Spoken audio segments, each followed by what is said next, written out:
Hello everyone, I am Pooja Rawat. Welcome to Adda 24/7 school. सो इस video में हम पढ़ने वाले हैं supply curve of a firm part 1 को, कि अगर हम परफेक्ट कंपटीशन की बात करें तो परफेक्ट कंपटीशन में किसी भी फर्म का सप्लाई कर्व क्या रहेगा, इसके बारे में हम जानेंगे। और इससे प्रीवियस वीडियो में हमने पढ़ लिया है बच्चों परफेक्ट कंपटीशन क्या हो रहा है, यानी परफेक्ट कंपटीशन का इंट्रोडक्शन देख लिया। उसी के साथ हमने प्रॉफिट मैक्सिमाइजेशन की जो तीनों कंडीशन थी उसको भी देख लिया, और शॉर्ट रन में और लॉन्ग रन में एक फर्म को कहाँ पे प्रॉफिट मैक्सिमाइज होगा ये भी हमने देख लिया। सो आज स्टार्ट करेंगे बच्चों सप्लाई कर्व के बारे में। देख लेते हैं तो सप्लाई कर्व में हम क्या पढ़ने वाले हैं। सप्लाई कर्व में हम बच्चों ये सारे जो है कॉन्सेप्ट वो क्लियर करेंगे। Supply curve of a firm part 1 में हम देखने वाले हैं बच्चों।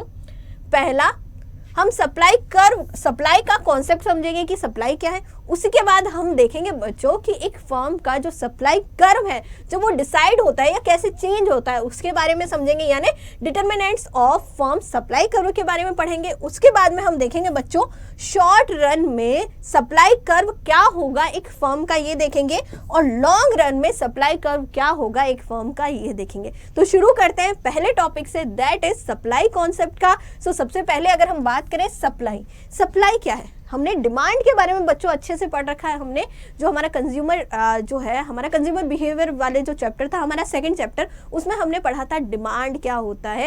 एज अ हम अपने आप को कस्टमर लेके चल रहे थे। अब बच्चों क्योंकि हमें देखना है बच्चों सप्लाई का, हम परफेक्ट कंपटीशन मार्केट के बारे में समझ रहे हैं, तो एज अ अपने आप को बच्चों प्रोड्यूसर लेके चलेंगे। सो बच्चों सप्लाई कब है, सप्लाई किसको कहेंगे? सप्लाई कहेंगे कि भाई एक जो प्रोड्यूसर या फर्म जो एक प्राइस दी हुई है उस प्राइस पे अपने जो प्रोडक्ट है उसको सेल करने के लिए तैयार है। सो मैम ये क्या हो गई, सप्लाई हो गई।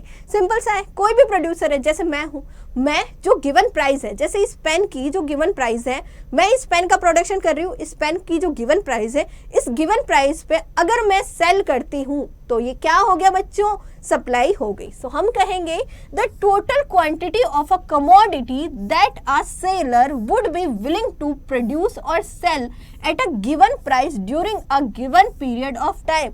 एक गिवन पीरियड ऑफ टाइम में एक गिवन प्राइस पे बच्चों एक जो सेलर है वो प्रोडक्शन को प्रोड्यूस भी कर रहा है, किसी भी गुड को प्रोड्यूस कर रहा है और उस गुड को सेल करने के लिए क्या है, रेडी है। गिवन प्राइस में उसको सेल करने के लिए क्या है, विलिंगली उसको सेल करने के लिए रेडी है। तो हम कहेंगे ये क्या हो गया मैम, उस क्वांटिटी को हम क्या कहेंगे, quantity of a commodity is called supply. ठीक है बच्चों, जैसे मान लो कि भाई इस पेन की जो प्राइस है कितनी है, पेन की जो प्राइस है मैम मान के चलते हैं कि मैम 10 रुपीज है।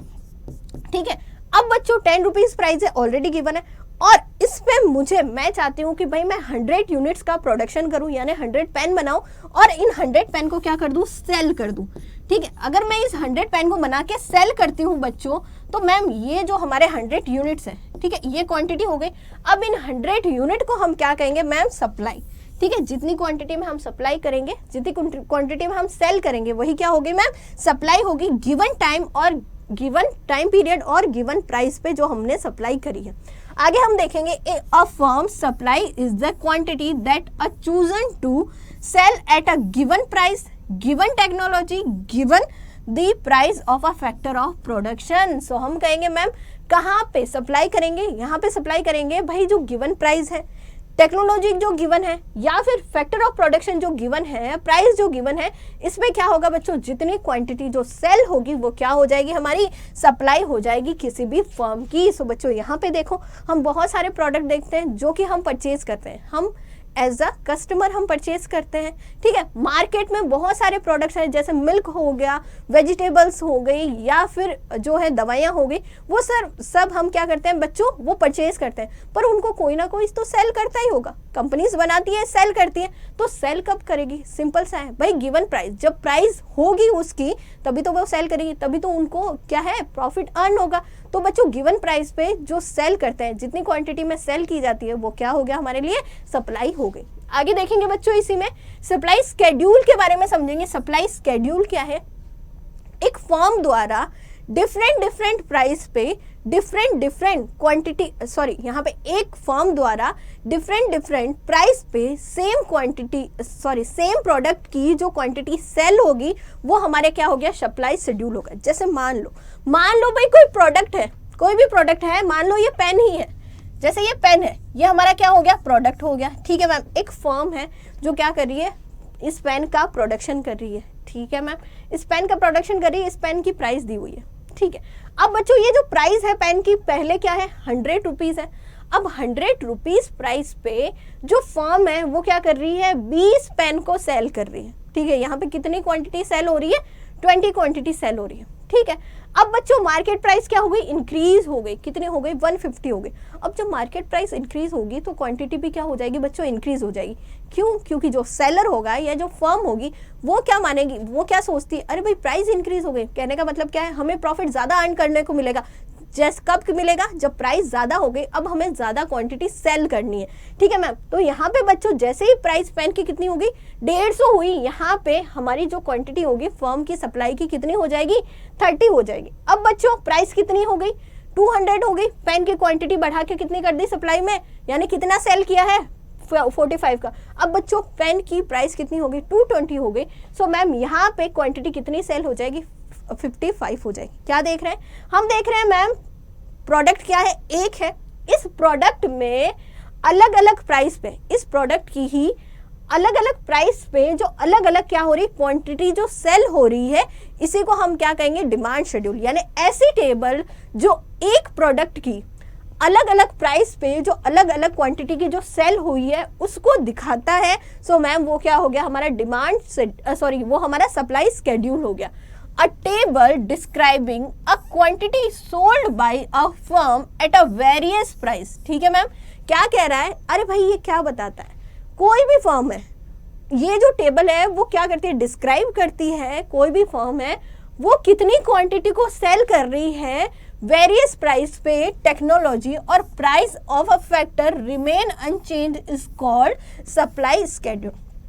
बाकी सारी चीज़ें जो क्या करती है, सप्लाई को क्या करती है बच्चों, इफेक्ट करती है, वो सारी क्या चीज़ें हैं, उन सारी चीज़ों को कांस्टेंट रखेंगे। कौन कौन सी चीज़ें, जैसे टेक्नोलॉजी है, प्राइस ऑफ अ फैक्टर है, इनको अभी क्या रखना है, कांस्टेंट रखना है। सिर्फ क्या दिखाना है भाई कि भाई कितनी क्वांटिटी सेल कर रही है फर्म अलग अलग प्राइस पे, और यही जो टेबल है, जो ये दिखाती है टेबल, वो क्या हो गई, हमारी डिमांड स्केड्यूल हो गई। इस टेबल में हम देख रहे हैं बच्चों डिफरेंट प्राइस पे डिफरेंट क्या हो रही है, क्वांटिटी सेल आउट हो रही है। सो मैम ये हो गई हमारी डिमांड स्केड्यूल। अब बच्चों अगर हम बात करें इसी टेबल से, अगर हम एक ग्राफ बनाते हैं, एक कर्व बनाते हैं, तो वो क्या हो गया हमारे लिए, यहाँ पे सप्लाई कर्व हो गया। जैसे यहाँ पे बना लेते हैं 0 x एक्स और y एक्स। ठीक है मैम, x एक्स पे क्या हो गया, हमारा क्वांटिटी हो गया, x एक्स पे क्या हो गया, हमारा क्वांटिटी हो गया मैम। ठीक है, और यहाँ पे y एक्स पे क्या हो गया मैम, प्राइस हो गया। ठीक है मैम, अब मैम लिख लेते हैं यहाँ पे, ये हमारी 100, ये हमारी 150, ये हमारी हो गई 200 और ये हमारे हो गई 230। ठीक है, ये हमारे, हमने क्या लिखा, प्राइस लिख लिया। ठीक है मैम, अब क्वांटिटी भी लिख लेते हैं, ये हमारा हो गया 20, ये हमारा हो गया 30, ये हमारा हो गया 45 और ये हो गया हमारा 55। ठीक है मैम, यहाँ पे हमने लिख लिया। अब बच्चों इसको करेंगे हम, यहाँ पे पहला क्या बता रहा है, 100 पे 20 यूनिट को सेल करेंगे, यानी यहाँ पे इस पॉइंट पे। ठीक है मैम, यहाँ पे इसको ऐसे बना ले, क्या यहाँ पे ये हमारा मेन पॉइंट है। ठीक है, 150 पे 30, तो 150 पे हमारा क्या हो गया, 30 हो गया, ये यहाँ पे। ठीक है मैम, अगला है मैम 200 पे 45, 200 पे 45, ये यहाँ पे आ गया। ठीक है बच्चों, इनके पॉइंट को दूसरे कलर से कर लेंगे, 230 पे 55। ठीक है मैम, 230 पे 55। अब देखो मेरे पास कोई स्केल है नहीं, आप स्केल से ही करने की कोशिश करना। ठीक है बच्चों, सो यहाँ पे ये पॉइंट आ गया, दोनों जहाँ मिल रहे हैं। ठीक है, इनके जो पॉइंट्स है बच्चों उनको अलग पेन से हाईलाइट कर लेते हैं। ये हो गया, ये हो गया, ये हो गया, ये हो गया। अब बच्चों इन सारे पॉइंट्स को मिला लेते हैं, इन सारे पॉइंट्स को मिला लेते हैं। सो जैसे ही हम इन सारे पॉइंट्स को मिलाएंगे,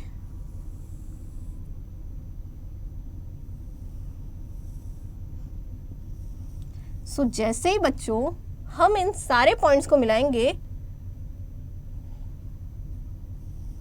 देखो हमने सारे पॉइंट्स को मिला लिया। अब जब सारे पॉइंट्स को मिलाया सो मैम यहाँ पे एक ना, यहाँ पे एक सप्लाई कर्व बन गया। देखो नीचे से ऊपर तक क्या बन रहा है, नीचे से ऊपर तक एक सप्लाई कर्व बन रहा है, और यही क्या है मैम, सप्लाई कर्व है। जो डिमांड शेड्यूल में जो हमारी क्या दी हुई है, टेबल दी हुई है, अगर उसी को हम ग्राफ के फॉर्म में बना लेते हैं सो मैम हम क्या बना लेते हैं, एक तरह से हमारा यहाँ पे सप्लाई शेड्यूल बन जाता है, सप्लाई शेड्यूल बन जाता है। ये हमारा क्या हो गया बच्चों, सप्लाई कर्व बन गया, हमारा सप्लाई कर्व हो गया। ये हमारा हो गया मैम सप्लाई कर्व, ठीक है। ये हमारा सप्लाई शेड्यूल हो गया, ये हो गया हमारा सप्लाई कर्व। सो यहाँ पे सिंपल सा है, represent the information as a graph called supply curve, the supply curve of a firm. ठीक है बच्चों, ये जो बच्चों रिप्रेजेंट कर रखी है टेबल, अगर इसी को हम कर्व में या फिर ग्राफ में प्लॉट कर लेते हैं सो हमारा क्या बन गया, यहाँ पे सप्लाई कर्व बन गया। ठीक है बच्चों, तो हमने सप्लाई के बारे में समझ लिया, सप्लाई शेड्यूल क्या होता है वो देख लिया, और हमने समझ लिया सप्लाई कर्व क्या होता है। अब बच्चों बढ़ते हैं आगे और समझते हैं। हमने बच्चों थोड़ा रफली ड्रॉ किया था सप्लाई कर्व। हमारा जो सप्लाई कर्व होता है वो कुछ इस तरह से बनता है, ठीक है, नीचे से ऊपर उठा हुआ। अगर हम डिमांड कर्व की बात करें तो डिमांड कर्व कैसे बनता है मैम, हमारा डिमांड कर्व कुछ ऐसा बनता है, 0 हो गया, x हो गया और y हो गया, यहाँ पे प्राइस, यहाँ पे क्वांटिटी, और ये हमारा डिमांड शेड्यूल हो गया। डिमांड शेड्यूल के लिए डिमांड कर्व के लिए हम क्या कहेंगे कि भाई हमारा डिमांड कर्व ऊपर से नीचे गिरता हुआ होता है। वहीं अगर सप्लाई कर्व की बात करें तो सप्लाई कर्व मैम नीचे से ऊपर बढ़ता हुआ होता है। ठीक है, कैसे बढ़ेगा, जैसे जैसे प्राइस बढ़ेगी तो हमारा सप्लाई भी बढ़ेगा। याद रखना सप्लाई में क्या होता है, सप्लाई कर्व या सप्लाई और जो प्राइस होती है उनके बीच में कैसा रिलेशन होता है, सप्लाई एंड प्राइस, इन दोनों में कैसा रिलेशन होता है, इनमें बच्चों हमेशा डायरेक्ट रिलेशन होता है। क्या होता है, पॉजिटिव रिलेशन या डायरेक्ट रिलेशन, डायरेक्ट रिलेशन, या फिर हम कहेंगे पॉजिटिव। ठीक है, यहाँ पे आ गया पॉजिटिव। दोनों में हमेशा क्या होता है बच्चों, अगर हम प्राइस और सप्लाई की बात करें तो जैसे जैसे प्राइस बढ़ेगी, देखो जैसे जैसे यहाँ पे क्या हो रही है, प्राइस बढ़ रही है, वैसे वैसे हमारी सप्लाई भी क्या होगी मैम, बढ़ती चली जाएगी। सो हम कहेंगे दोनों में या तो डायरेक्ट रिलेशन है या फिर पॉजिटिव रिलेशन। ठीक है, वैसे ही बच्चों जैसे जैसे प्राइस कम होगी ना, सप्लाई भी कम होती जाएगी। ठीक है, वहीं अगर हम डिमांड की बात करें तो डिमांड क्या होता है मैम, डिमांड में प्राइस और जो हमारी क्या होगी, क्वांटिटी होगी, उनमें क्या होता है मैम, प्राइस और डिमांड क्या होती है, इनवर्स रिलेशन होता है। जैसे जैसे प्राइस इंक्रीज होगी डिमांड अपने आप कम हो जाएगी, और जैसे जैसे प्राइस डिक्रीज होगी प्राइस क्या हो डिमांड क्या हो जाएगी, इंक्रीज हो जाएगी। तो इनमें क्या होता है, इनवर्स रिलेशन।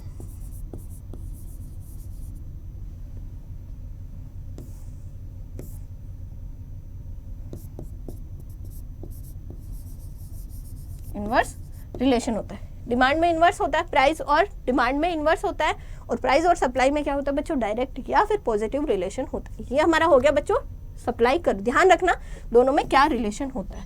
आगे बढ़ते हैं बच्चों, आगे बात करते हैं। हमने डिमांड शेड्यूल की बात करी। डिमांड शेड्यूल में हमने बच्चों क्या लिया, एक फर्म एक प्रोडक्ट की डिफरेंट क्वांटिटी क्या करती है, सेल आउट करती है, क्या, डिफरेंट प्राइस पे। वो हमारा क्या हो गया मैम, डिमांड शेड्यूल हो गया। अगर एक फर्म की बात करें तो इंडिविजुअल डिमांड शेड्यूल हो गया। अगर बच्चों सेम प्रोडक्ट, जैसे कि मान लो पेन की, सेम प्रोडक्ट की और भी फर्म्स है, अब जो फर्म्स है भाई अलग अलग प्राइस में जो अलग अलग क्वांटिटी को सेल करेगी, वो क्या हो गया बच्चों, उन सभी की अगर हम यहाँ पे क्या करेंगे बच्चों, सप्लाई देखेंगे, सो बच्चों ये क्या हो गया, हमारी मार्केट सप्लाई होगी। कैसे समझते हैं, जैसे मान लो कि ये पेन ही है बच्चों, इसका एग्जाम्पल लेते हैं। एक फर्म है, फर्म हो गई हमारी ABC, ठीक है मैम, यहाँ पे प्राइस लिख देती हूँ। ठीक है मैम, क्या है हमारे पास, फर्म्स है, फर्म A है, फर्म B है और फर्म C है।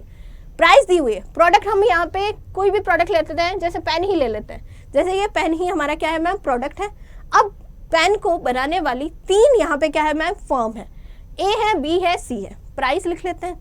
जैसे मान लो कि भाई A फर्म है, प्राइस पहले लिख लेते हैं, 10 रुपये, 12 रुपये, 13, 14, 15।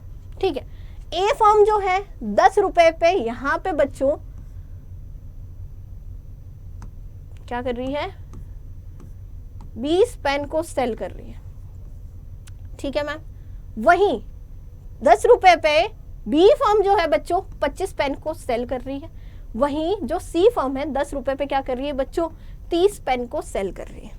क्या देख रहे हैं यहाँ पे, देख रहे हैं मैम प्रोडक्ट एक है, एक ही प्राइस पे तीनों फर्म क्या कर रही है, अलग अलग क्या कर रही है, क्वांटिटी को सेल कर रही है। ठीक है, वहीं बच्चों 12 रुपए जब प्राइस हुई तो यहाँ पे ए फर्म क्या करेगी, यहाँ पे 24 जो पेन है उसको सेल करेगी, जो बी फर्म है वो यहाँ पे 30 पेन को सेल करेगी और ये यहाँ पे 33 पेन को सेल करेगी। ठीक है मैम, 13 रुपए जब हुए, ये यहाँ पे 26 पेन, ये यहाँ पे मान के चलो कि 32 और ये यहाँ पे 35।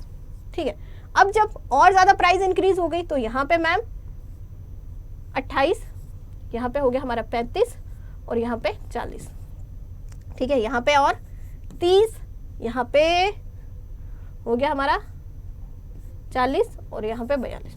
ठीक है, क्या देख रहे हैं हम मैम, हमने इंडिविजुअल में क्या देखा था, इंडिविजुअल जो हमारा सप्लाई स्केड्यूल था उसमें देखा था कि भाई एक ही फर्म थी, वहाँ पे एक ही फर्म मान के चल रहे थे जो पेन का प्रोडक्शन कर रही थी। इसी पेन के प्रोडक्शन में क्या कर रही थी, जो अलग अलग प्राइस पे अलग अलग क्वांटिटी को जो सेल करना है वो क्या था, हमारा सप्लाई स्केड्यूल था, इंडिविजुअल सप्लाई स्केड्यूल भी कह सकते हैं उसको।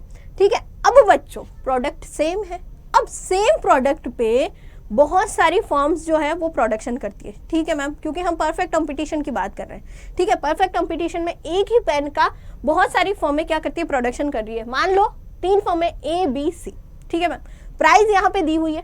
अब बच्चों अलग अलग प्राइस पे जो पेन की प्राइस है वो चेंज हो रही है, अलग अलग प्राइस पे जो तीनों फर्म है वो क्या करती है, अलग अलग क्वांटिटी की क्या करती है, सेल आउट करती है या फिर सप्लाई करती है, जैसे हमने यहाँ पे देखा। अब बच्चों जो प्राइस गिवन है, जो एक प्राइस गिवन है, उस प्राइस पे जितनी भी फर्म्स है उनके द्वारा जो भी सेल हुआ है या फिर जितनी भी सप्लाई हुई है, अगर उन सबको हम जोड़ लेंगे तो क्या आ जाएगा, मार्केट प्राइस आ जाएगा। मान के चलो, देखो यहाँ पे अगर हम इसको लेते हैं भाई 10 रुपए में, जब क्या थी पेन की प्राइस 10 रुपए थी, उसमें ए फर्म क्या कर रही थी, 20 जो है पेन बेच रही थी, बी फर्म 25 पेन बेच रही थी और मैम सी फर्म क्या कर रही थी, कितनी सप्लाई कर रही थी, 30 पेन की सप्लाई कर रही थी। अब बच्चों अगर इन तीनों को जोड़ लें, ठीक है, यानी एक ही कीमत पे जितनी भी फर्मों ने जितनी सप्लाई करी है उन सबको अगर हम जोड़ ले तो क्या आ जाएगा, मार्केट सप्लाई आ जाएगा। ठीक है, इन तीनों को जोड़ो, 25 यहाँ पे इनको जोड़ लेते हैं, सो हमारा हो जाएगा 5 और यहाँ पे हो जाएगा हमारा 75। यानी हम कहेंगे भाई 10 रुपए की प्राइस में टोटल मार्केट सप्लाई कितनी हुई है, 75 हुई है। डिफरेंट फर्म द्वारा कितनी सप्लाई हुई है, उन सबको एक ही प्राइस पे उन सबको जोड़ लेंगे, सो ये क्या हो गया, मार्केट प्राइस। ऐसे ही बच्चों 12 रुपए, सो 12 रुपए जब प्राइस थी तो यहाँ पे जो सप्लाई करी है फर्म्स ने उनको जोड़ लो, इनको जोड़ लो, सो क्या आ जाएगा, यहाँ पे जो आएगा वो हमारा मार्केट सप्लाई हो गया। इन सबको जोड़ लो तो क्या हो जाएगा, यहाँ पे मार्केट सप्लाई आ जाएगी। यानी 13 रुपए पे जितनी भी सप्लाई करी है फर्म्स ने उन सबको जोड़ लेंगे, सो यहाँ पे हमारा मार्केट सप्लाई आ जाएगा, यानी टोटल सप्लाई कितनी हुई है ये आ जाएगा। सो हम कहेंगे the market supply curve show the output level that a firm in the market produce in a aggregate corresponding to different value of the market price। भाई मार्केट प्राइस पे, एक प्राइस पे जो डिफरेंट फर्म ने कितनी supply करी है, अगर उन सबको क्या करेंगे, जोड़ लेंगे तो क्या आ जाएगा, मार्केट सप्लाई आ जाएगा। अब बच्चों इसका डायग्राम कैसे बनता है, इसका डायग्राम मैम कुछ इस तरह से बनता है, जैसे मान के चलो 2 ही फर्म है, फर्म ए और फर्म बी। अब बच्चों फर्म और ए ने कितना यहाँ पे दिया, मान लो कि यहाँ पे एक ही कीमत है, 10 रुपए कीमत है। फर्म ए ने प्रोडक्शन कितना किया था, फर्म ए ने सप्लाई कितनी करी थी, मान लो 20 यूनिट की सप्लाई की, वही बी ने, हमारी प्राइस इक्वल होगी, ठीक है, प्राइस एक ही है। अब बी ने कितनी सप्लाई करी है, मान लो कि यहाँ पे 30 की सप्लाई करी है। ठीक है मैम, अब बच्चों सेम प्राइस होगी, मार्केट सप्लाई की भी क्या होगी, सेम प्राइस होगी, पर इन दोनों को जोड़ लेंगे, यानी यहाँ पे ए और बी को जोड़ लेंगे तो यहाँ पे 50। ठीक है, तो मार्केट सप्लाई कितनी होगी, 50 होगी।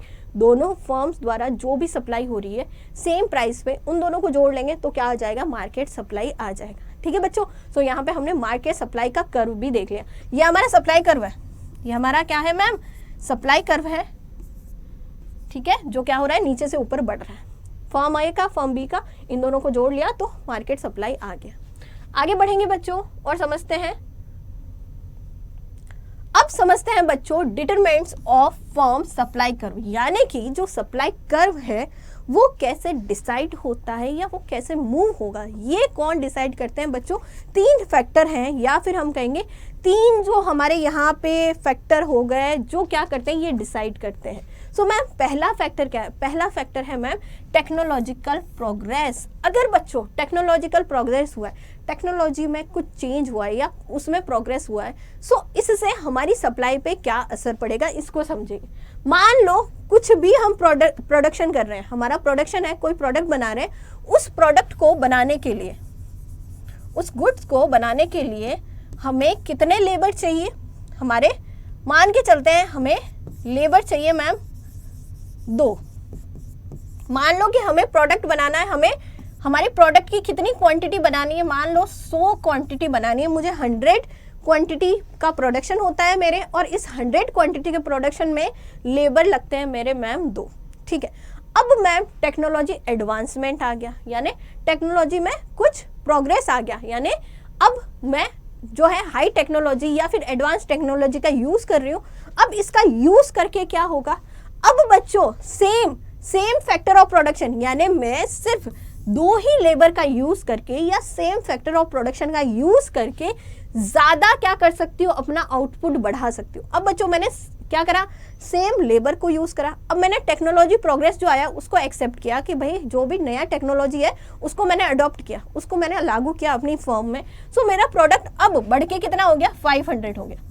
यानी क्या हो रहा है, प्रोडक्ट बढ़ रहा है, यानी क्या होगी, सेल भी बढ़ेगी, यानी सप्लाई भी बढ़ेगी। ठीक है, अरे भाई मैंने क्या करा, मैंने सेम फैक्टर ऑफ प्रोडक्शन, मेरा फैक्टर ऑफ प्रोडक्शन जितना मैं पहले यूज ले रही थी उतना ही ले रही हूँ, उतना ही मैं अभी भी फैक्टर ऑफ प्रोडक्शन का यूज कर रही हूँ। अब मैंने सेम फैक्टर ऑफ प्रोडक्शन का यूज किया, बट मैंने नया टेक्नोलॉजी प्रोग्रेस को एक्सेप्ट किया, अडॉप्ट किया, और उसको अडॉप्ट करने से मेरा जो आउटपुट है वो बढ़ गया।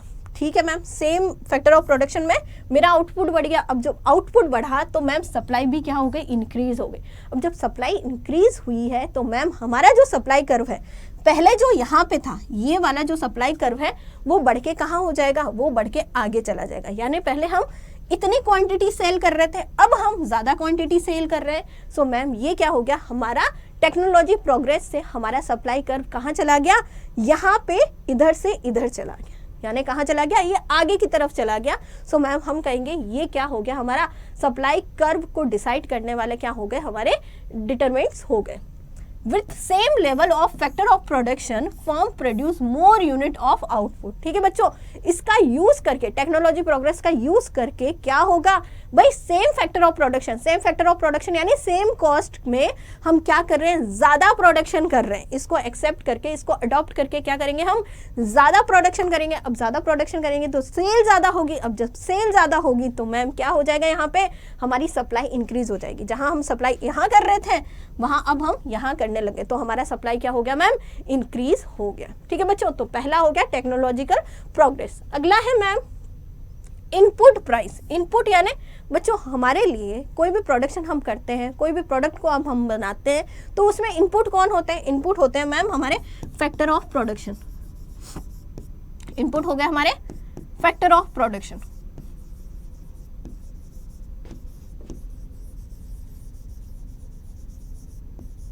ठीक है मैम, अब बच्चों जो हमारे इनपुट या फैक्टर ऑफ प्रोडक्शन है, इनकी प्राइस में अगर चेंज हो रहा है, मान के चलते हैं कि जो फैक्टर ऑफ प्रोडक्शन है इनकी प्राइस इंक्रीज हो गई। अब बच्चों प्राइस इंक्रीज होती है तो हमारी कॉस्ट भी क्या होगी, इंक्रीज होगी। सिंपल सी बात है, हम अभी ज्यादा पैसा देना पड़ेगा।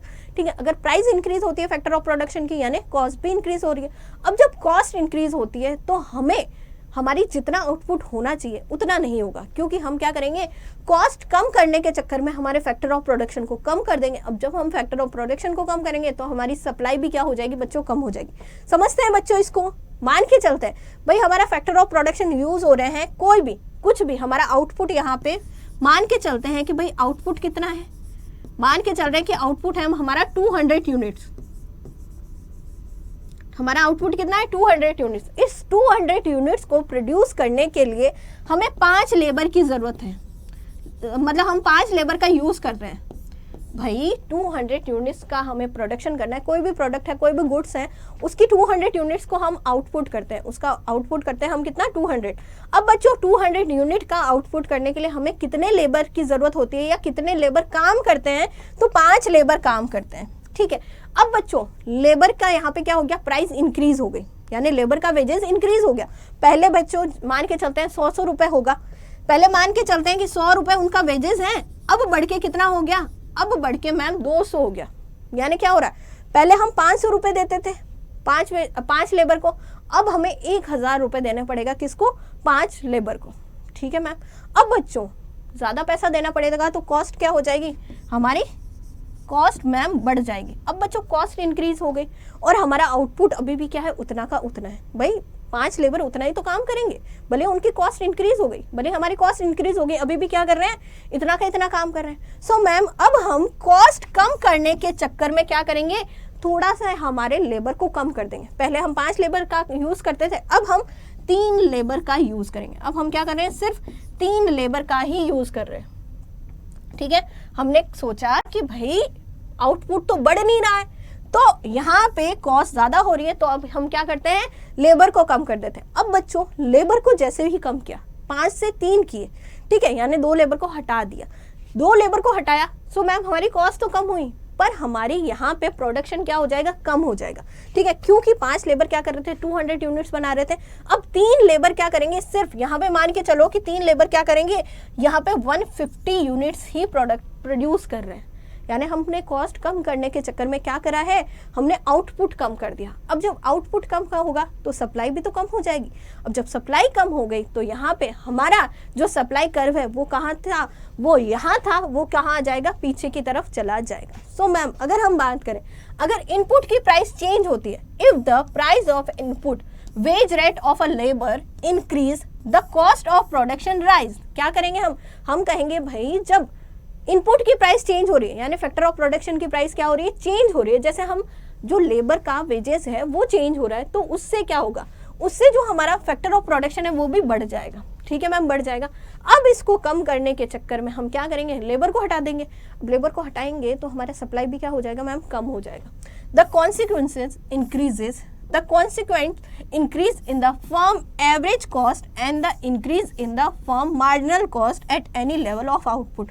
मतलब उसी लेवल पे, उसी आउटपुट लेवल पे हमारा मार्जिनल कॉस्ट भी बढ़ेगा और मैम हमारा एवरेज कॉस्ट भी बढ़ेगा। अब बच्चों इनको कम करने के चक्कर में हम क्या करेंगे, यहाँ पे लेबर कम करेंगे, फैक्टर ऑफ प्रोडक्शन कम होगा, और फैक्टर ऑफ प्रोडक्शन जब कम होगा सो क्या हो जाएगा, हमारा आउटपुट भी कम होगा। अगर आउटपुट कम होगा तो सप्लाई भी कम होगी।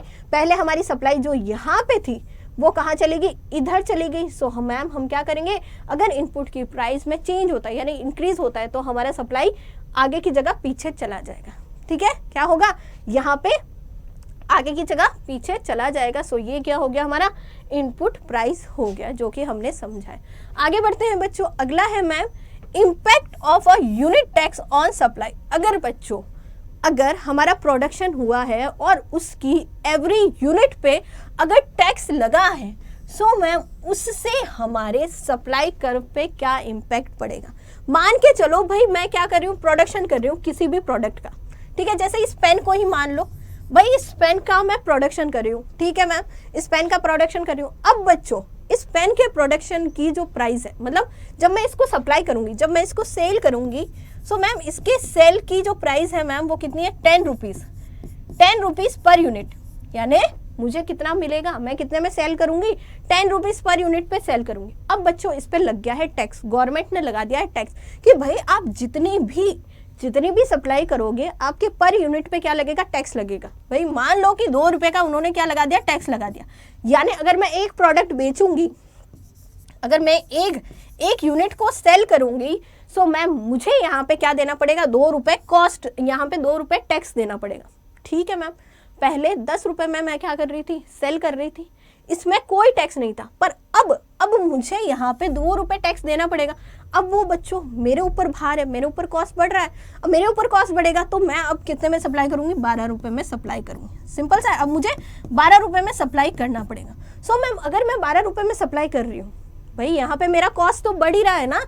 तो जहाँ मेरा कॉस्ट देखो, यहाँ पे जब मैं सप्लाई कर रही थी तो मेरा मार्जिनल कॉस्ट कितना था मैम, यहाँ था। ठीक है, मेरा सप्लाई कर्व कहाँ था मैम, यहाँ था।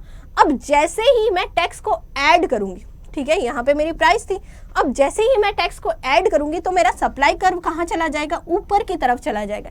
यानी मेरी मार्जिनल कॉस्ट क्या होगी, बढ़ गई। टैक्स लगने से मार्जिनल कॉस्ट बढ़ जाती है, सो मेरी मार्जिनल कॉस्ट क्या होगी, बढ़ गई। तो मेरा सप्लाई कर्व कहाँ चला गया, ऊपर चला गया। सो बच्चों मेरी प्राइस में क्या इंक्लूड हो गया है, टैक्स इंक्लूड हो गया है, इसीलिए यहाँ पे मेरा सप्लाई कर्व क्या हो गया, यहाँ पे ऊपर चला गया। सप्लाई कर्व इक्वल होता है बच्चों मार्जिनल कॉस्ट के, सप्लाई होगा मार्जिनल कॉस्ट के इक्वल। सो मेरा सप्लाई कर्व क्या हो गया, ऊपर की तरफ चला गया। सो मैम यहाँ हमने देखा जब यूनिट टैक्स लगता है सप्लाई पे तो उस टाइम किस तरह से हमारा जो सप्लाई कर्व है या मार्जिनल कॉस्ट है वो किस तरह से बिहेव करेगा। ठीक है, a unit tax is a tax that a government impose per unit sale of output.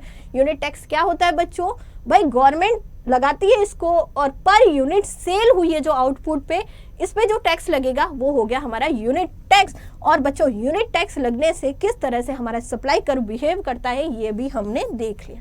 ठीक है बच्चों, आगे हम समझते हैं बच्चों short run supply curve of a firm. हमने दो चीज़ें देख ली, हमने देख लिया बच्चों सप्लाई क्या होती है, सप्लाई का मीनिंग समझ लिया, हमारा सप्लाई स्केड्यूल क्या होता है, सप्लाई कर्व क्या होता है, उसके बाद में बच्चों कौन कौन से डिटरमिनेंट्स होते हैं जो सप्लाई को डिसाइड करते हैं। अब बच्चों जानते हैं कि शॉर्ट रन सप्लाई कर्व क्या होता है और लॉन्ग रन सप्लाई कर्व क्या होता है। सो बच्चों प्रॉफिट मैक्सिमाइजेशन में हमने 3 कंडीशन देखी थी प्रॉफिट मैक्सिमाइजेशन की। ठीक है, उसी को कंसीडर करके लेके चलना है बच्चों, और उसी से हम क्या समझेंगे कि शॉर्ट रन सप्लाई कर्व कैसा होता है एक फर्म का शॉर्ट रन में, तो हम ये देखेंगे। पहला केस क्या कह रहा है, 2 केस है इसमें, शॉर्ट रन में 2 केस है। पहला केस कह रहा है प्राइस इज ग्रेटर देन और equal to the minimum AVC. अगर प्राइस क्या होगी, ज्यादा होगी किससे, या तो ज्यादा होगी या इक्वल होगी भाई एवीसी से, सो उस कंडीशन में हमारा सप्लाई कर्व या फिर हमारा प्रॉफिट मैक्सिमाइजेशन कैसा होगा, या फिर हम कहाँ पे सप्लाई करेंगे। ठीक है बच्चों, तो यहाँ पे क्या कह रहा है भाई प्राइस, भाई अगर हम परफेक्ट कंपटीशन की बात कर रहे हैं मैम, तो हमेशा ध्यान रखो कि प्राइस किसके इक्वल होना चाहिए, हमारे मार्जिनल रेवेन्यू और मार्जिनल कॉस्ट एवरेज रेवेन्यू के इक्वल होना चाहिए, एवरेज रेवेन्यू के इक्वल होना चाहिए। यानी अगर ये कह रहा है प्राइस ज़्यादा होना चाहिए या फिर इक्वल होना चाहिए एबीसी का, तो इसके कहने का मतलब है कि भाई मार्जिनल रेवेन्यू या एवरेज रेवेन्यू ज़्यादा होना चाहिए किससे, हमारे किससे, या तो ज़्यादा होना चाहिए हमारे एबीसी से या इक्वल होना चाहिए किससे, एबीसी से। ठीक है, यह कह रहा है भाई प्राइस ज़्यादा होना चाहिए किससे, एबीसी से, या फिर इसको हम एमआर भी लिख सकते हैं, एमआर यानी मार्जिनल रेवेन्यू ज़्यादा या इक्वल होगा एबीसी से। तो मैम इस कंडीशन में देखते हैं कि क्या होगा। सो मैम यहाँ पे अगर हम देखें, तो क्या हो रहा है, ये हमारा कर्व है। ठीक है मैम, एक सिचुएशन है P1 पे यहाँ देखते हैं P है, P ही मानते हैं इसको, P है और ये P1 है। ठीक है, ये ऊपर वाला P है। ठीक है बच्चों, इसको P मान रहे हैं। सो यहाँ पे अगर हम प्रोडक्शन करते हैं यानी हमारा जो प्राइस है यहाँ पे डिसाइड होगा। सो यहाँ पे हमारा P इक्वल होता है MR के और AR के। ठीक है मैम, अगर हम यहाँ पे प्रोडक्शन करते हैं यानी हमारा यहाँ पे प्राइस डिसाइड होता है, हम तो डिसाइड करते नहीं है, इंडस्ट्री करती है। अब बच्चों यहाँ पे अगर प्राइस डिसाइड है, सो मैम हमारी जो 3 कंडीशन थी हमारे प्रॉफिट मैक्सिमाइजेशन की, जो 2 कंडीशन है, वहीं बच्चों शॉर्ट रन की जो कंडीशन है वो फुलफिल होनी चाहिए। कंडीशन क्या क्या थी प्रॉफिट मैक्सिमाइजेशन की, पहली कंडीशन प्राइस इक्वल होना चाहिए MC के, या फिर हम कह सकते हैं MR इक्वल होना चाहिए MC के। ठीक है, दूसरी कंडीशन है मैम MC जिस क्वांटिटी पे, जिस आउटपुट पे हम प्रोडक्शन करेंगे, MC नॉन डिक्रीजिंग होना चाहिए। मतलब कि हमें जहां सप्लाई करनी है मैम वहां पे हमारा MC डिक्रीज नहीं होना चाहिए। जितनी क्वांटिटी में हम सप्लाई करेंगे उस क्वांटिटी में हमारा MC डिक्रीज नहीं होना चाहिए। पहले ये 2 कंडीशन देखते हैं बच्चों। ठीक है, हमारा मान के चलते हैं, हमारा जो है प्राइस लाइन ये है, प्राइस लाइन इक्वल होती है परफेक्ट कंपटीशन में किसी भी फर्म की MR और AR के। ठीक है मैम, ये हमारी प्राइस लाइन। अब मैम मार्जिनल कॉस्ट का कर्व ये रहा।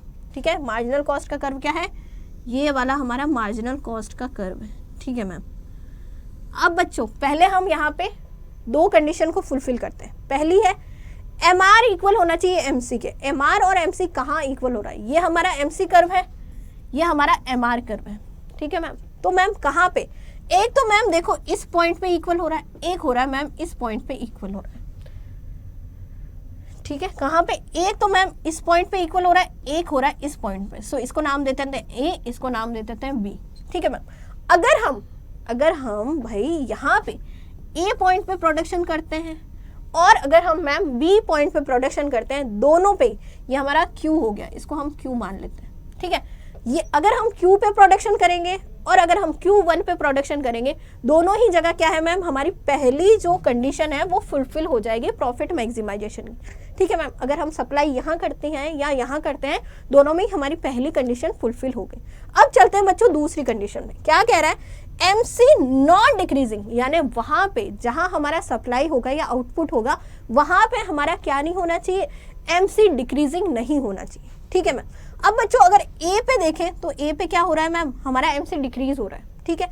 डिक्रीज हो रहा है यानी गिर रहा है, डिक्रीज हो रहा है, अपने मिनिमम पॉइंट पे पहुंचेगा, देन इंक्रीज होना शुरू हो जाता है। सो मैम ए पॉइंट पे तो हमारा MC डिक्रीज हो रहा है। सो ए पॉइंट पे अगर हम सप्लाई करेंगे तो हमें क्या होगा, प्रॉफिट मैक्सिमाइज नहीं होगा। सो हम ए पॉइंट पे क्या करेंगे, यानी ये क्यू है ना, यहाँ पे सप्लाई नहीं करेंगे। अब बी पॉइंट पे देखते हैं, बी पॉइंट पे क्या हो रहा है मैम, MC डिक्रीज हो रहा है क्या मैम, हम कहेंगे नहीं, यहाँ MC इंक्रीज हो रहा है, डिक्रीज तो नहीं हो रहा। सो हमारी जो सेकंड जो कंडीशन है बच्चों कहाँ फुलफिल हो रही है, बी में फुलफिल हो रही है। तो अगर हम कहें कि मैम अगर हम Q1 पे प्रोडक्शन करेंगे, सो मैम यहाँ पे क्या होगा, दोनों ही कंडीशन, पहली और दूसरी दोनों ही कंडीशन क्या होगी, फुलफिल होगी, ठीक है मैम। अब बच्चों चलते हैं इस कंडीशन की तरफ, यानी जो केस दिया हुआ है उसकी तरफ। क्या कह रहा है, प्राइस ग्रेटर देन होना चाहिए किसके, यहाँ पे एवीसी के, या इक्वल होना चाहिए। अब बच्चों एवीसी कहाँ है, एवीसी कहाँ है, हमारा एवीसी हो गया मैम यहाँ पे, इसको अपन दूसरे पेन से लिख लेते हैं, ये हमारा एवीसी कर्व है, ठीक है मैम।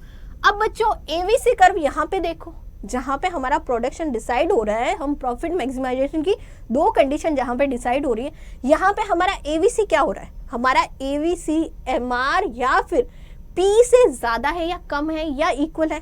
सो हम कहेंगे मैम हमारा पी ये रहा, हमारा एवीसी ये रहा, ठीक है। हमारा डिसाइड कहाँ हो रहा है, हमारा क्वांटिटी बी पे डिसाइड हो रहा है। यहाँ पे हम देखेंगे मैम हमारा एवीसी क्या हो रहा है, नीचे है किससे, हमारे पी से, यानी रेवेन्यू से क्या है, एवरेज कॉस्ट नीचे। अब जब रेवेन्यू कॉस्ट यहाँ पे पी से या रेवेन्यू से एवरेज कॉस्ट नीचे है, तो हमें क्या हो रहा है मैम, प्रॉफिट हो रहा है। सो मैम यहाँ पे हम देखेंगे इस कंडीशन में अगर हम क्या करते हैं, अगर इस कंडीशन के अकॉर्डिंग चलते हैं जहाँ पे प्राइस ग्रेटर देन और इक्वल टू एवीसी होगा, मिनिमम एवीसी। सो मैम ये वाली जो कंडीशन है बिल्कुल सही कंडीशन है। इस कंडीशन में अगर हम Q1 पे अगर सप्लाई करेंगे, सो हमें क्या होगा, प्रॉफिट मैक्सिमाइज होगा। Q1 पे अगर हम सप्लाई करते हैं तो हमारा क्या होगा, प्रॉफिट मैक्सिमाइजेशन होगा शॉर्ट रन में, प्रॉफिट मैक्सिमाइजेशन होगा शॉर्ट रन में, ठीक है। यहाँ पे Q1 पे क्या करनी है, सप्लाई करनी है, ठीक है मैम। ये हमने देख लिया, पहली कंडीशन हो गई। दूसरा केस क्या कह रहा है, दूसरा केस क्या रहा है मैम, कि अगर हम कहें, ठीक है, यहाँ पे हमने, ठीक है, यहाँ पे बच्चों क्या कह रहा है भाई, all three condition is satisfy at Q1। भाई हमारा Q1 पे क्या हो रहा है, सारी ही थ्री कंडीशन क्या हो रही है, सेटिस्फाई हो रही है, ठीक है ma'am. Hence when the market price is P1, अगर हमारी मार्केट प्राइस P1 है, ठीक है, यहाँ पे P1 है, the firm output level in the short run is equal to Q1। अगर हमारा यहाँ पे अगर हम करेंगे P1 पे, यहाँ पे मान के चल रहे हैं ये P1 है, अगर हम यहाँ पे क्या कर रहे हैं, प्रोडक्शन कर रहे हैं, सो हमारा क्या होगा, यहाँ पे हमारा आउटपुट प्रॉफिट मैक्सिमाइज होगा। सो मैम यहाँ पे हमने देख लिया। अगली कंडीशन क्या कह रही है, price is less than the minimum AVC. अगर हमारी प्राइस क्या होगी बच्चों, अगर हमारी प्राइस लेस देन है किससे, एवीसी से, मिनिमम एवीसी, तो उस कंडीशन में क्या होगा। देखो यहाँ पे इसको डायग्राम से समझते हैं। देखो पहले हमारी प्राइस क्या थी, P1। अभी P1 को भूल जाओ, अभी P1 को कंसीडर मत करो, अभी सोच के चलो कि हमारी प्राइस कितनी है, P2 है। यानी अगर हमारी प्राइस P2 है तो मैम हमारा MR और AR क्या है, भाई प्राइस के इक्वल ही होता है MR AR। अब बच्चों AR और MR प्राइस के इक्वल है, सो मैम क्या यहाँ पे कंडीशन फुलफिल हो रही है। पहली कंडीशन जो कहती है मैम, क्या कहती है, पहली कंडीशन कहती है कि भाई MR इक्वल होना चाहिए MC के, या फिर P इक्वल होना चाहिए MC के। दूसरी कंडीशन क्या कहती है? दूसरी कंडीशन कहती है कि क्वांटिटी पे, जहाँ पे आउटपुट करना है या सेल करना है, सप्लाई करना है, वहाँ पे भाई MC नॉन डिक्रीजिंग होना चाहिए।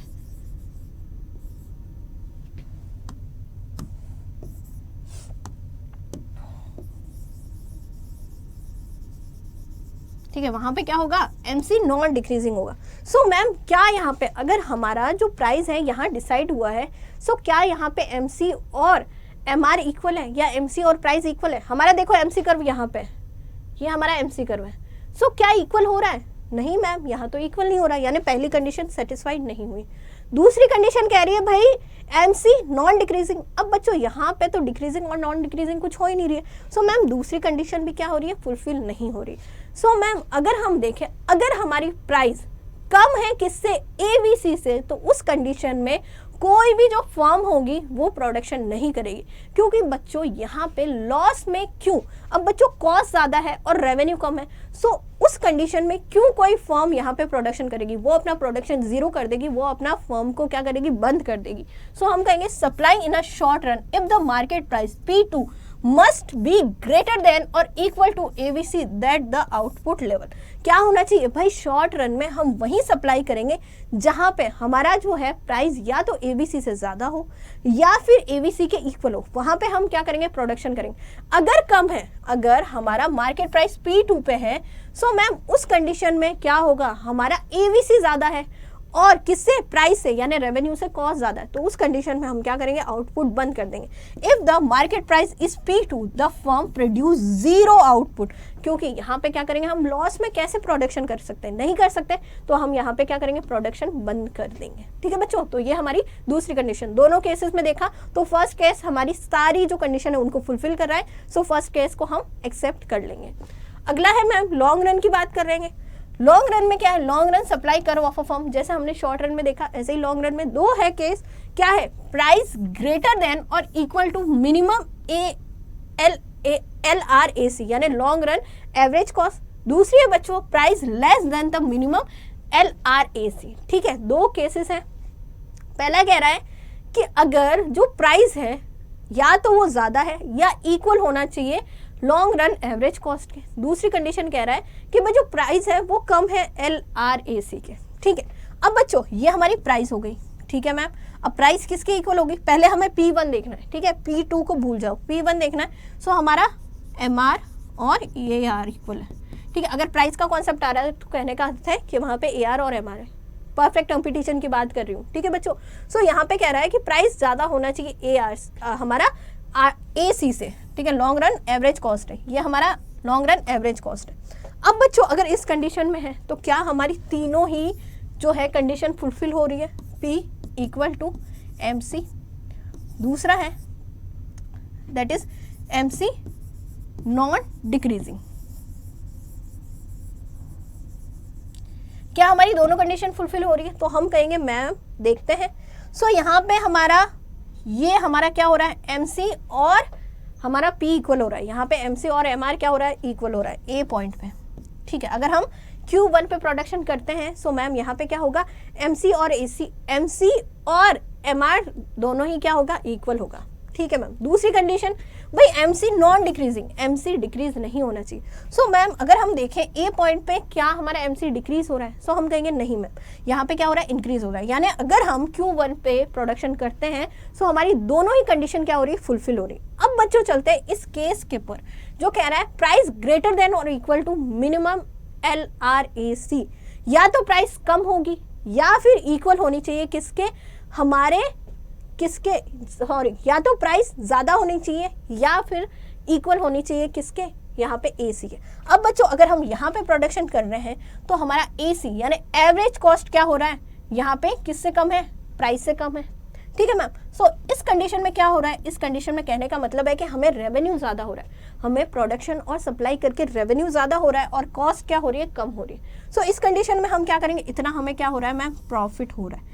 इतना क्या हो रहा है? प्रॉफिट हो रहा है। ठीक है मैम, अगर हम पहली कंडीशन के अकॉर्डिंग चलेंगे जहाँ पे हमने देखा कि हमारी तीनों ही प्रॉफिट मैक्सिमाइजेशन की जो कंडीशन थी वो फुलफिल हो रही है, तो हम इसको एक्सेप्ट कर लेंगे। अगला कह रहा है कि भाई price less than minimum LRAC, अगर मैम प्राइस कम है किससे, LRAC से, तो उस कंडीशन में तो यहाँ होगा।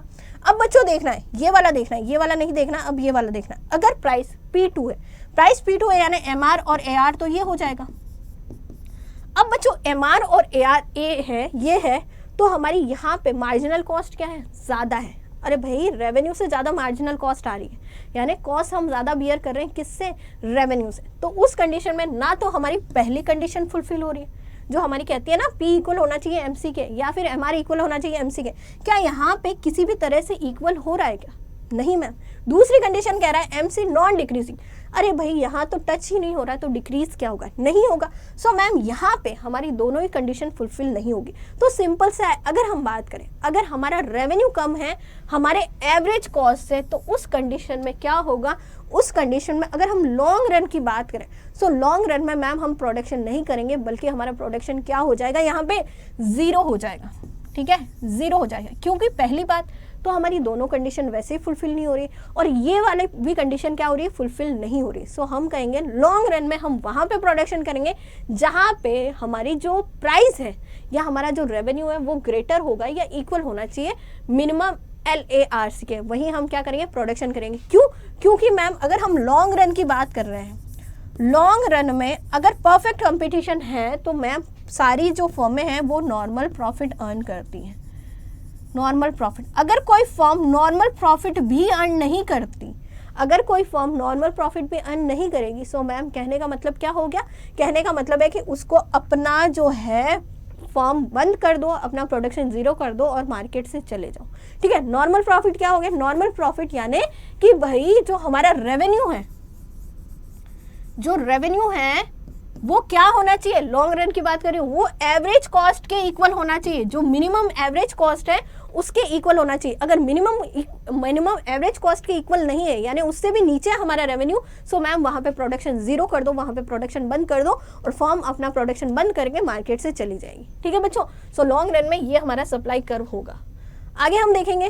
ठीक है बच्चों, सो अगर हम बात करें लॉन्ग रन में हमारा सप्लाई कर्व, जहाँ पे बच्चों हमारा नॉर्मल प्रॉफिट होगा वो कहाँ होगा, जहाँ पे क्या होगा, हमारा जो प्राइस है, ये हमारा प्राइस है, ये हमारा क्या है मैम, प्राइस है, ये हमारी प्राइस लाइन है। ठीक है, हमारा AR और MR है, हमारा AR और MR है, जहाँ पे हमारा AR और MR और जहाँ पे AC दोनों एक दूसरे के टच कर रहे हैं, इक्वल हो रहे हैं, वहाँ पे अगर प्रोडक्शन होगा, सो यहाँ पे हमें क्या होगा मैम, यहाँ पे नॉर्मल प्रॉफिट, ये जो है ना बच्चों E कर देते हैं इसको, ये हमारा नॉर्मल प्रॉफिट है,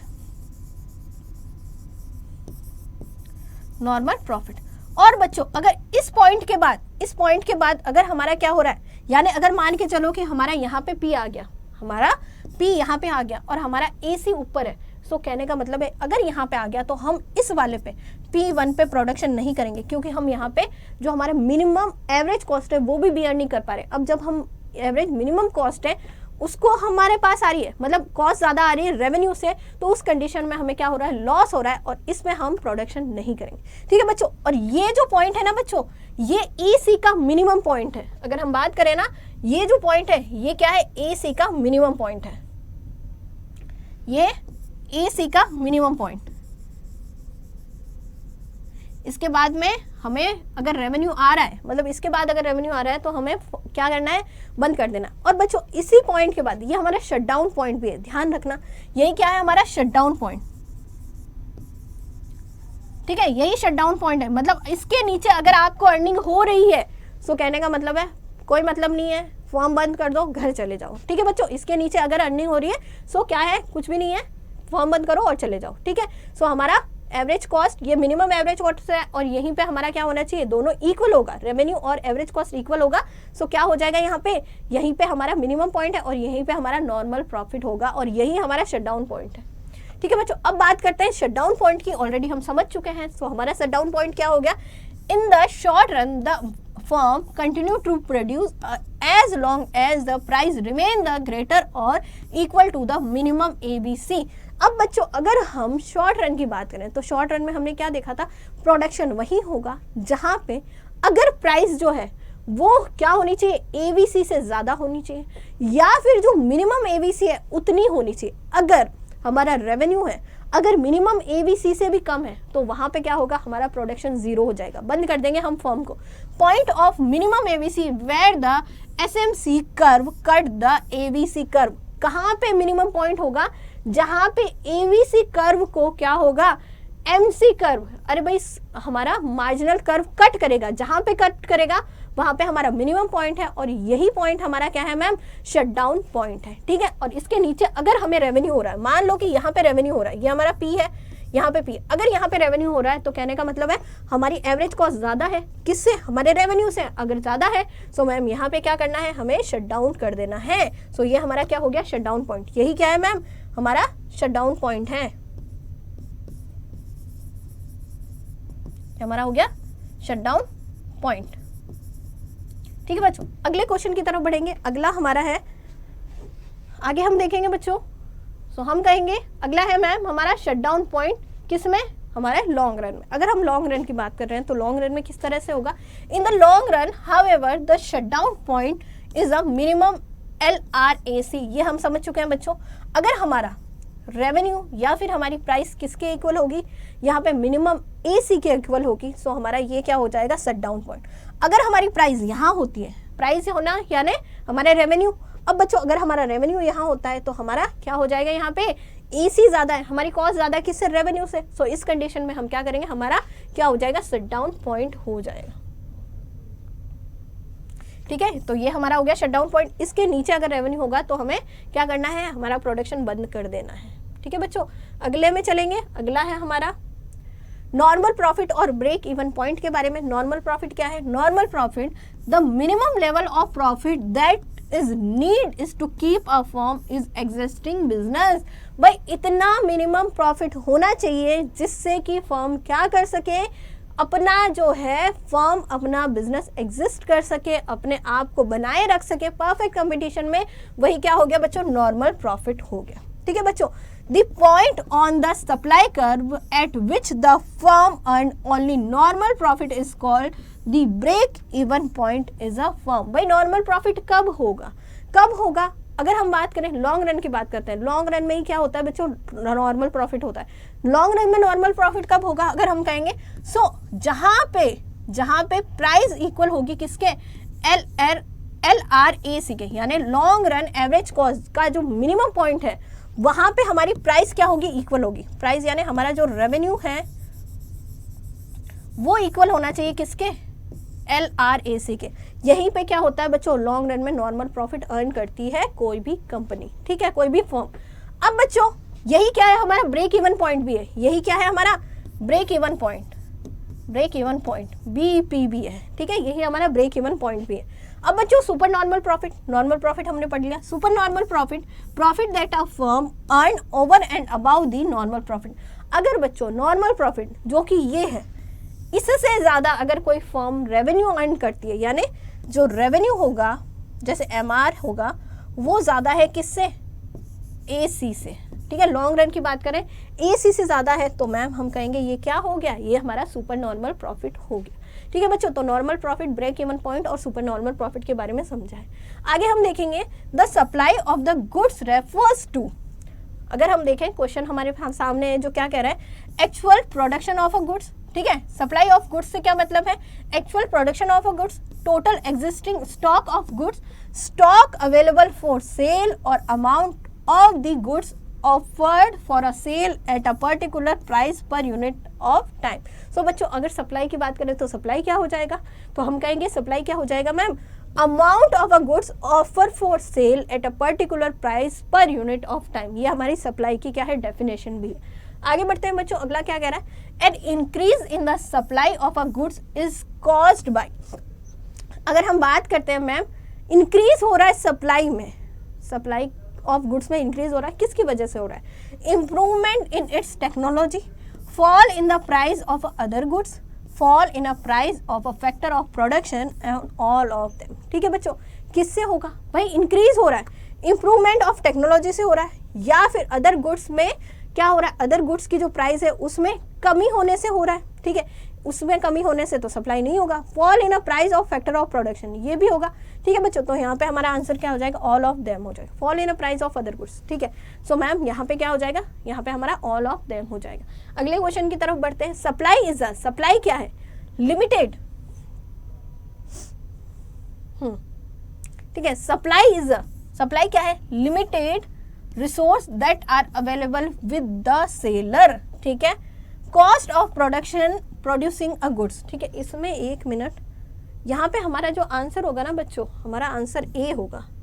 हमारा आंसर क्या होगा, ए होगा, ठीक है। यहाँ पे हमारा आंसर ए होगा, इस क्वेश्चन में हमारा आंसर ए होगा, ठीक है। अगले क्वेश्चन की तरफ बढ़ते हैं। सप्लाई इज द, सप्लाई क्या है, limited resource that are available with the seller, नहीं, ठीक है। Cost of producing a goods, नहीं। Entire relationship between the quantity supply and the price of good, willingness to produce a goods if the technology और production is become available. So कहेंगे entire relation between the quantity supply and the price of goods, ठीक है। सो supply क्या हो गया भाई, relationship है किसके किसके बीच में, क्वांटिटी सप्लाई कितनी करनी है, और मैम यहाँ पे क्या हो गया, प्राइस ऑफ गुड्स के बारे में। सो सी इज द राइट आंसर, ठीक है बच्चों। सो आज के सेशन में हमने समझा कि भाई सप्लाई क्या होती है, और अगर हम परफेक्ट कंपटीशन के बारे में बात करें सो हमारा सप्लाई कैसे होगा शॉर्ट रन में और लॉन्ग रन में, ठीक है। और उनसे रिलेटेड हमने कुछ क्वेश्चंस कर लिए। आई होप सो बच्चों कि आपको समझ में आया होगा। Thank you.